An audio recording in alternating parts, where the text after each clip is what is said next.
오늘 우리가 다 함께 나눌 말씀은 요한복음 10장 1절부터 10절까지의 말씀입니다. 본문을 제가 한 절, 여러분이 한 절 교독하겠습니다.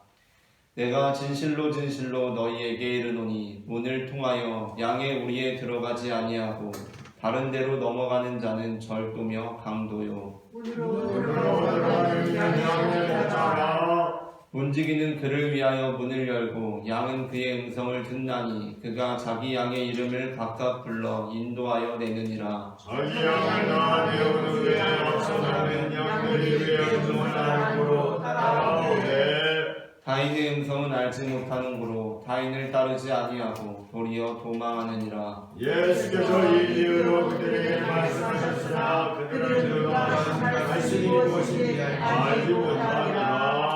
그러므로 예수께서 다시 이르시되 내가 진실로 진실로 너희에게 말하노니 나는 양의 문이라. 너보다 먼저 온다는 나 저들어 오노니 양들이 듣지 아니하였느니라. 내가 문이니 누구든지 나로 말미암아 들어가면 구원을 받고 또는 들어가며 나오며 꼴을 얻으리라.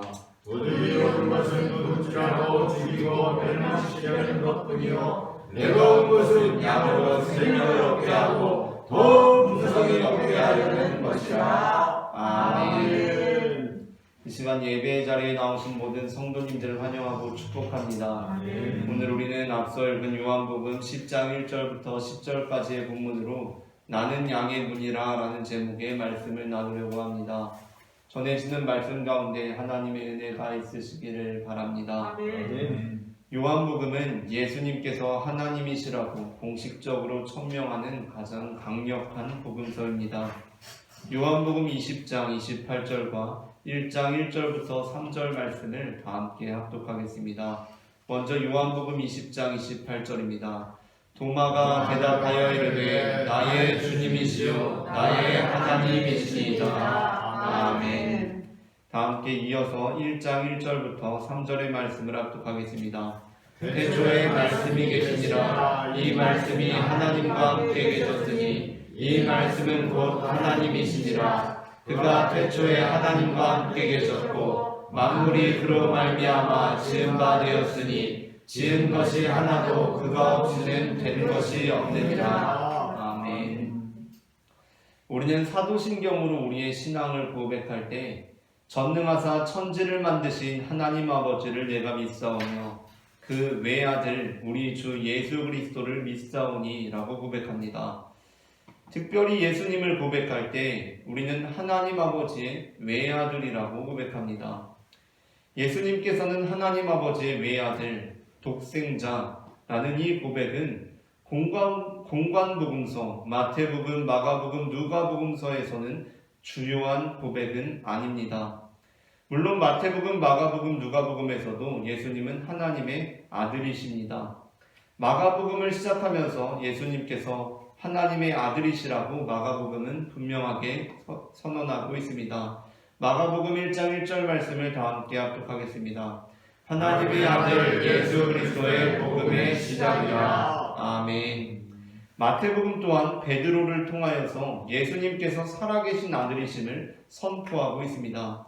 마태복음 16장 16절 말씀을 합독하겠습니다. 주는 그리스도시요 살아계신 하나님의 아들이시니이다. 아멘. 누가복음은 어떻습니까? 누가복음 역시 마찬가지로 천사가 마리아에게 예수님의 탄생을 알리며 이렇게 전합니다. 누가복음 1장 35절입니다. 합독하겠습니다. 천사가 대답하여 이르되 성령이 내게 임하시고 지극히 높으신 이의 능력이 너를 덮으시리니 이러므로 나실 바 거룩한 이는 하나님의 아들이라 일컬어지리라. 아멘. 우리가 앞서 읽은 세 개의 본문은 각각 마가복음, 마태복음, 누가복음에서 모두 성경의 말씀이 다 중요하지만 그 중에서도 중요한 예수님에 관한 소개 문구 또는 고백 말씀으로 다루어지고 있습니다. 그러나 우리가 앞서 다룬 세 개의 구절들에서 마태복음, 마가복음, 누가복음에서는 예수님이 특별히 유일하신 아들로 고백되지는 않습니다. 물론 마태복음, 마가복음, 누가복음에서도 예수님은 하나님의 아들이시며 유일하신 하나님의 아들이시지만 명시적으로 예수님을 하나님의 유일하신 아들로 선포하는 방식보다는 예수님을 하나님의 진정한 아들로 고백하는 경향이 남아 있습니다. 그래서 마태복음 같은 경우에는 예수님뿐만 아니라 우리 역시도 하나님의 아들이 될 수 있다라고 그렇게 선언합니다. 마태복음 5장 9절 말씀을 합독하겠습니다. 화평하게 하는 자는 복이 있나니 그들이 하나님의 아들이라 일컬음을 받을 것이며. 아멘. 예수님뿐만 아니라 우리 또한 하나님의 아들이라는 것입니다. 그런데 그러면 혹시 어떤 분들은 아니 나는 여자인데 왜 아들이냐라고 물을 분이 계실지도 모르겠습니다. 예수님께서는 놀랍게도 지금으로부터 2000여 년 전에 그 남녀에 대한 차별이 만연했던 유대의 사회 문화 속에서 남녀에 대한 차별의식을 갖고 계신 분이 아니셨습니다. 예수님께서는 자신과 함께하는 남자들을 형제로, 자신과 함께하는 여자들을 자매로 부르셨습니다. 마태복음 12장 50절 말씀을 합독하겠습니다. 누구든지 하늘에 계신 내 아버지의 뜻대로 하는 자가 내 형제요 자매요 어머니니라 하시더라. 아멘. 그러나 예수님께서는 화평하게 하는 자는 복이 있나니 그들의 하나님의 아들, 딸이라 일컬음을 받을 것이며 라거나 그들이 하나님의 자녀라 일컬음을 받을 것이며 라고 하지 않으십니다. 그러면 예수님 역시 남자와 여자에 대해서 지금 차별하고 계신 것입니까? 화평하게 하는 자가 다 아들이라고만 말씀하고 계신 것입니까? 그렇지 않습니다. 우리는 이에 대해서 이해해야 할 때 역설적으로 당시 유대 사회의 문화가 남녀를 차별하는 것이 당연했던 시대였음을 알아야 합니다.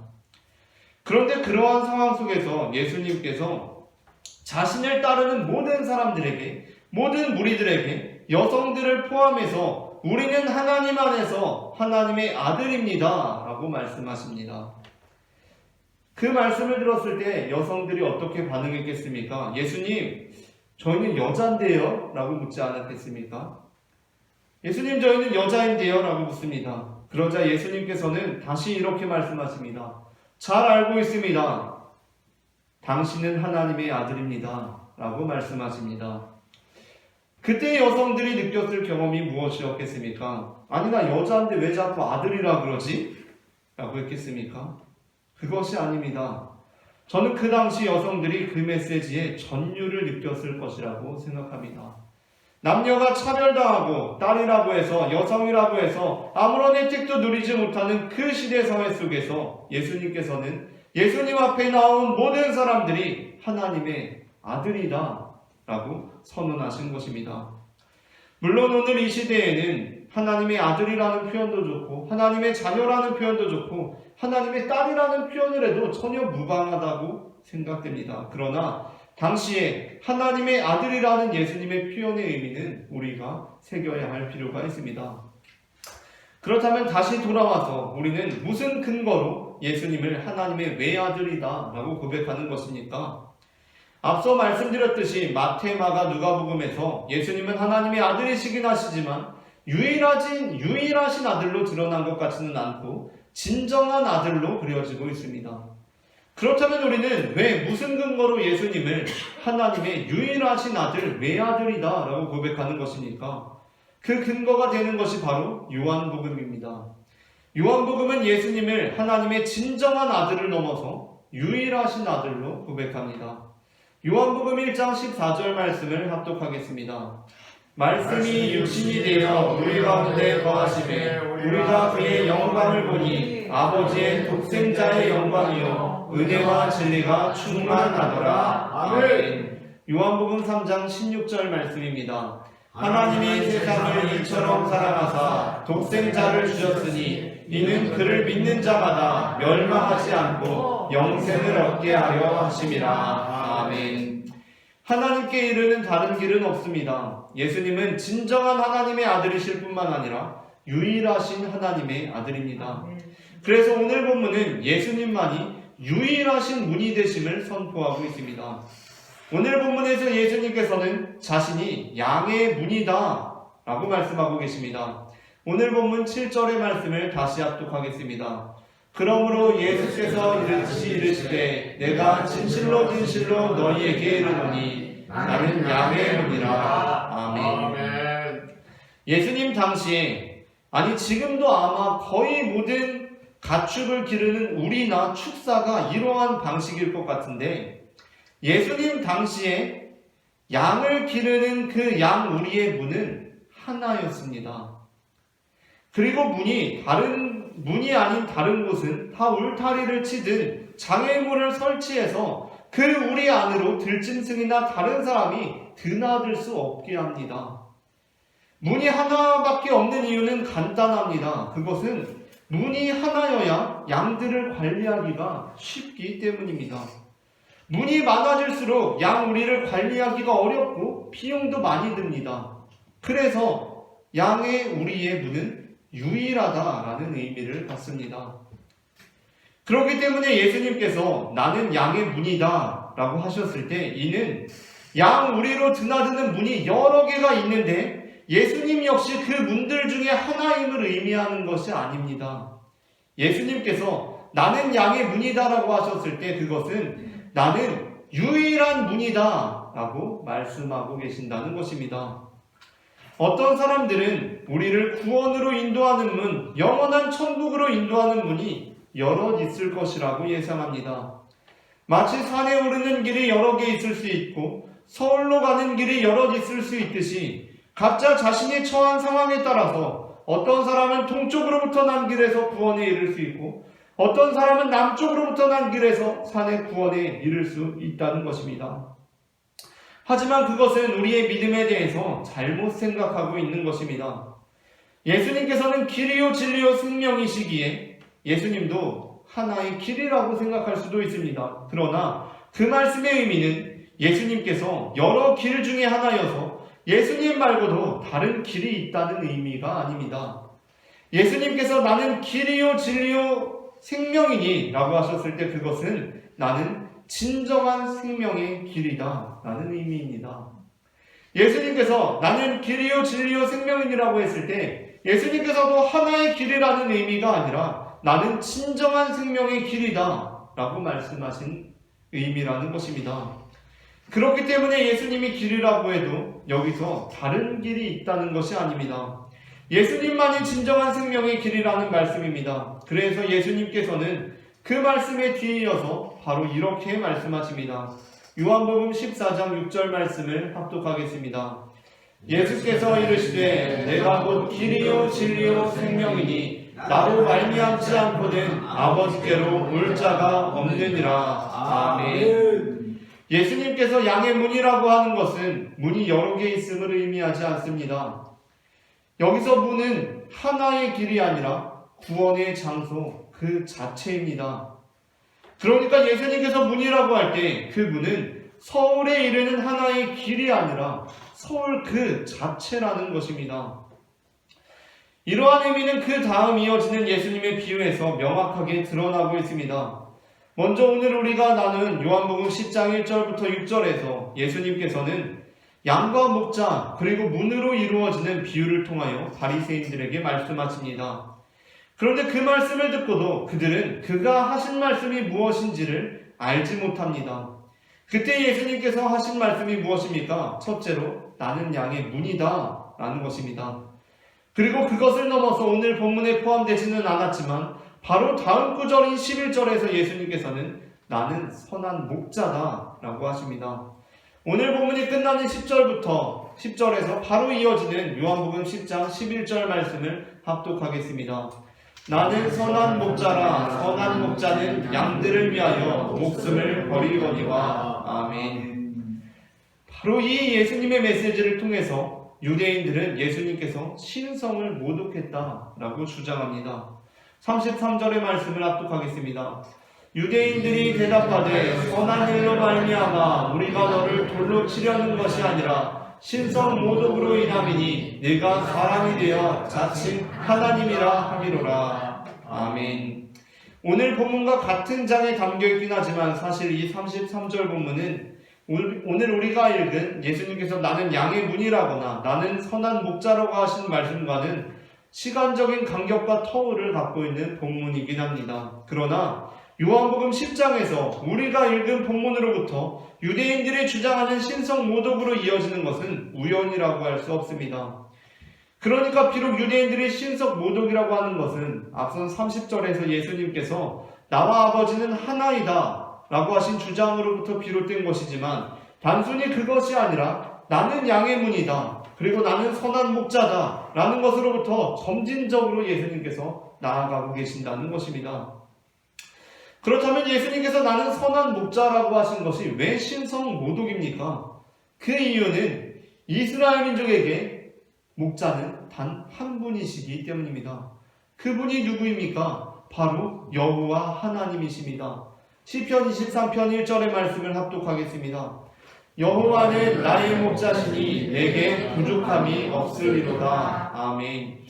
유대인들에게 여호와 하나님은 유일하신 분이십니다. 이것이 유대교 신앙의 특징입니다. 당시 모든 종교 문명이 다신론이었던 고대 근동사회에서 유대인들만이 유일하신 하나님을 믿었습니다. 여호와 하나님은 유일하신 분이시며 그분만이 우리의 목자가 되십니다. 그런데 예수님께서 어떻게 말씀하십니까? 내가 선한 목자라고 하십니다.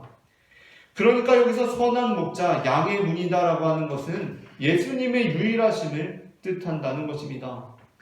우리는 공관복음서를 통하여서 예수님과 함께하지 않는 자들을 배척하는 태도를 취할 수 있습니다. 누가복음 11장 23절 말씀을 합독하겠습니다. 나와 함께하지 아니하는 자는 나를 반대하는 자요, 나와 함께 모으지 아니하는 자는 해치는 자니라. 아멘. 예수님께서 나와 직접적으로 함께하지 않는 자들은 나를 반대하는 자라고 말씀하십니다.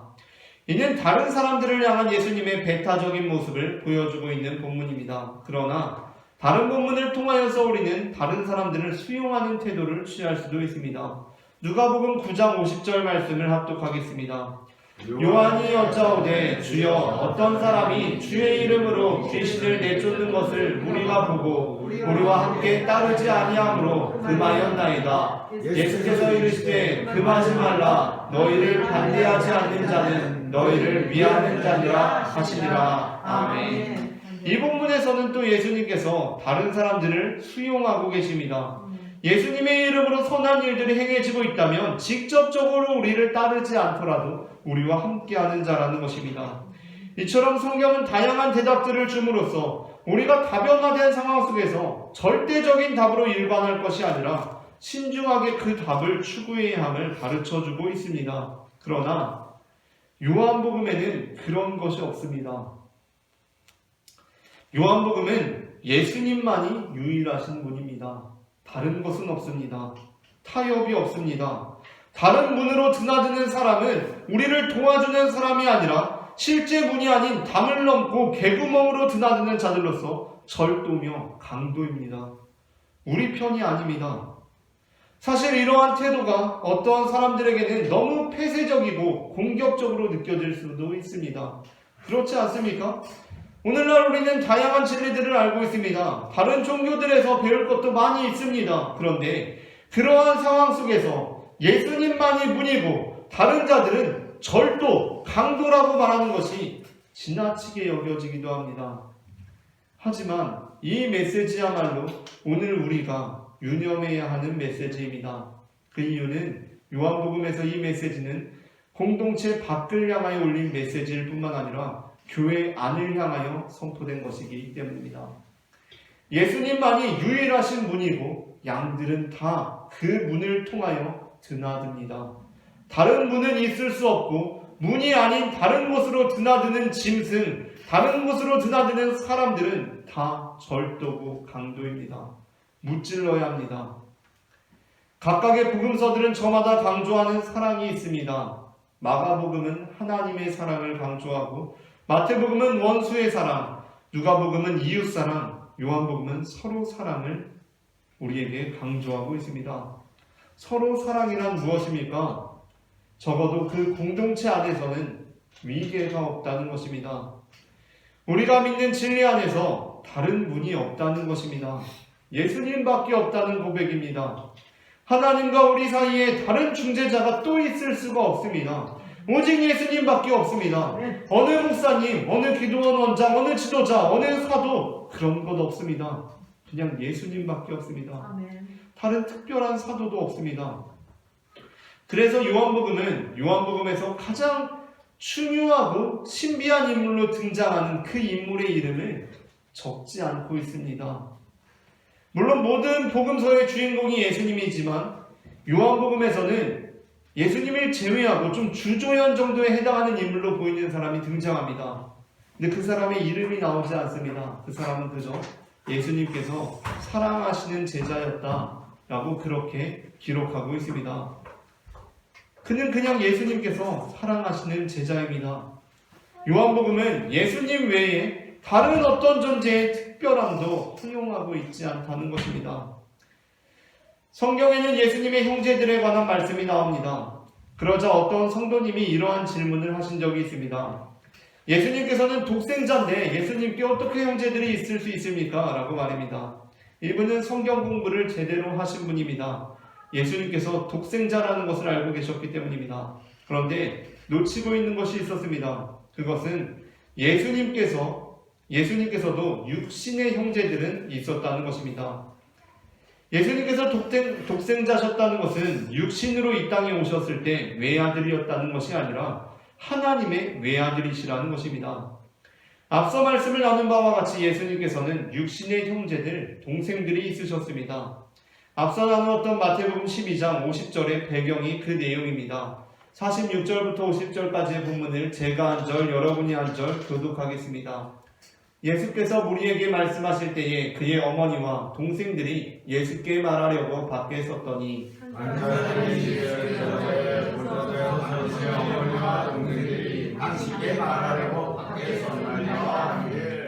말하던 사람에게 대답하여 이르시되 누가 내 어머니이며 내 동생들이냐 하시고 손을 내밀어 제자들을 가르쳐 이르시되 나의 어머니와 나의 동생들을 보라.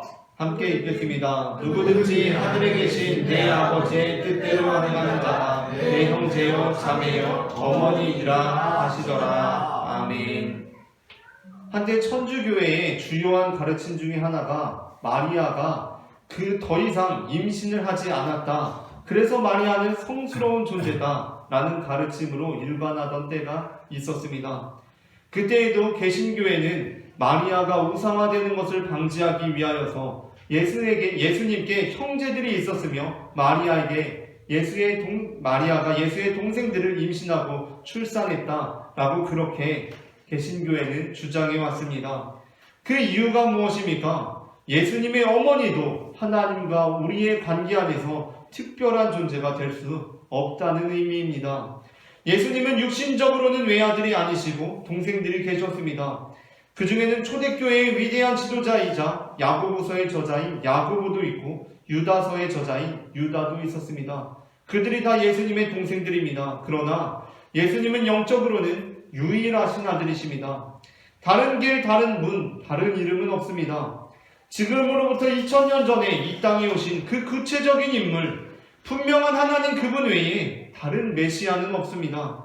다시 온 메시아도 없습니다. 예수님께서 다시 오시는 그날에는 그 순간 세상이 일순간 모두 알게 되는 사건이 되리라고 말씀하고 있습니다.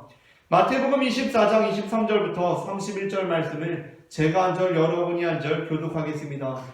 그때 사람이 너희에게 말하되 보라 그리스도가 여기 있다 혹은 저기 있다 하여도 믿지 말라. 오직 그리스도들과 그리스도들이 일어나 큰 과정과 기다려 말씀만 있는 데까지 기다리리라. 보라 내가 너희에게 미리 말하였노라. 그러면 사람이 너희에게 말하기를 보라 그리스도가 광야에 있다 해도 나가지 말고 보라 불방에 있다 해도 믿지 말라. 번개가 동편에서 나서 서편까지 번쩍임같이 인자의 인함도 그러하니라. 죽음이 끝에는 목소리들이 모일 것이니라. 그날 환란 후에 즉시 해가 어두워지며 달이 빛을 내지 아니하며 별들이 하늘에서 떨어지며 하늘의 권능들이 흔들리리라. 그때 인자의 진주가 하늘에서 보이겠고 그때 땅의 모든 족속들이 통곡하며 그들이 인자가 불을 타고 능력과 근력과 모든 것을 누리리라. 함께 읽겠습니다. 그가 큰 나팔 소리와 함께 천사들을 보내리니 그들이 그의 택하신 자들을 하늘 이 끝에서 저 끝 사방에서 오리로다. 아멘. 어떤 사람들은 여러 가지 성경 본문들을 해석해서 인자가 택하신 자들을 하늘 이 끝에서 저 끝까지 사방에서 모으는 기간이 꽤 길 것이다 라고 이야기하기도 하지만 예수님께서 말씀하시고 계신 것은 분명 즉시입니다. 즉시 그러한 일들이 벌어진다는 것입니다. 그리고 또한 그 이후에가 아니라 바로 그때입니다. 바로 그때의 일순간 모든 사람들이 인자의 재림, 다시 오심을 알게 될 것이라는 말씀입니다. 마치 번개가 번쩍이는 것과 같이 누구도 부인할 수 없이 누구도 그 소식을 전달받을 필요가 없이 모든 인류가 한꺼번에 알게 되리라는 사건입니다. 우리가 집에 있다가 라이터불을 껐다 켰다 해도 아무도 모릅니다. 그 소식을 전해줘야 합니다. 집에서 전등을 껐다 켰다 해도 우리 주변만 알지 멀찍이서는 알지 못합니다. 그러나 번개가 번쩍이게 되면 어떻게 됩니까? 그 소식을 전할 필요도 없이 모든 사람들이 일순간에 번개의 번쩍임을 알게 되는 것입니다. 그래서 예수님께서는 그리스도가 왔다라는 소문이 들리면 그것을 믿지 말라고 하십니다. 왜 그렇습니까? 그건 소문낼 일이 아니기 때문입니다. 즉시로 모든 사람들이 소문을 내지 않아도 다 알게 되리라는 말씀입니다. 번개가 동편에서 나서 서편에서 번쩍인 것 같이 모든 인류가 일순간 알게 될 것이라는 말씀입니다. 그러므로 우리가 경배하는 분, 우리가 예배하는 분, 우리가 구원에 이르는 문, 그 문은 2000여 년 전에 이 땅 가운데 오셨던 그 구체적인 인물, 분명한 하나님, 예수 그리스도밖에 없음을 우리는 분명히 아는 온유교회 성도님들이 되시기를 소망합니다.